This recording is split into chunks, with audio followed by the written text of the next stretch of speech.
how the Cowboys deal with injuries, but the team realizes that without their quarterback, everybody else will have to raise their level of play. Well, Jason Garrett has said you flat out need two quarterbacks just to even have practice. So let's say Kyle Orton is the only healthy one. What's their plan now, roster-wise, at the quarterback position heading into Sunday's game? Well, they have 5 quarterbacks scheduled for visits: David Carr, Tyler Thigpen, John Skelton, Caleb Haney, and Richard Bartell. Preferably, you'd like a guy with experience in Jason Garrett's offense. Bartell was on the Cowboys practice squad a few years ago. Caleb Haney was in Cleveland with Norv Turner in the summer training camp. The Cowboys run a similar offense. That might give them an advantage. But they need to have someone with game experience as well, and that's why I don't think you see them going after somebody on a practice squad who's been on another team this season.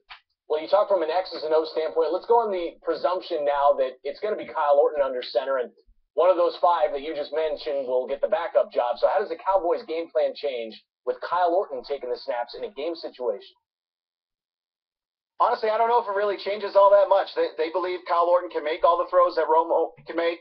They believe he has the experience that in games that from his career. He's 35 and 34 as a starter in Denver and Chicago and Kansas City. He's been with this team now for 2 years. He's only played in 2 games, 12 of 15 for 130 yards and a touchdown in mop-up duty in 2 games against the Bears the last 2 seasons. But they believe that they can function offensively. If you go back to 2010, when Jason Garrett took over as head coach, John Kitna became this team's quarterback. In the 6 games he started and finished, Cowboys averaged 30 points in those games.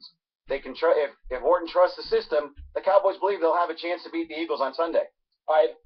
In terms of a game plan versus system, and you say trust that system, how might the system change from a reliance on the ground game standpoint? Is this a game where we could see DeMarco Murray realistically with 30 touches, 35 touches, and try to control the game on the ground?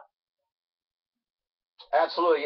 In many ways, you want to keep the ball away from the Eagles with LaShawn McCoy and Nick Foles with how well they're playing. But DeMarco Murray is over 1,000 yards. He's the first Cowboy rusher with more than 1,000 yards in a season since Julius Jones in 2006. In the last 5 games, he's been outstanding. Coming off a 96-yard game against the Redskins, a big run in the first half that set up a touchdown. Murray will have to be the bell cow the Cowboys count on, the way they counted on Emmitt Smith back in the 90s success. All right. As for the man, Kyle Orton, he is 1-1 as a starter against the Eagles. You talked about 35 and 34 as a starter overall. He is also the gentleman who lost his starting job in Denver to Tim Tebow. That is Todd Archer with the Cowboys, the latest from Valley Range.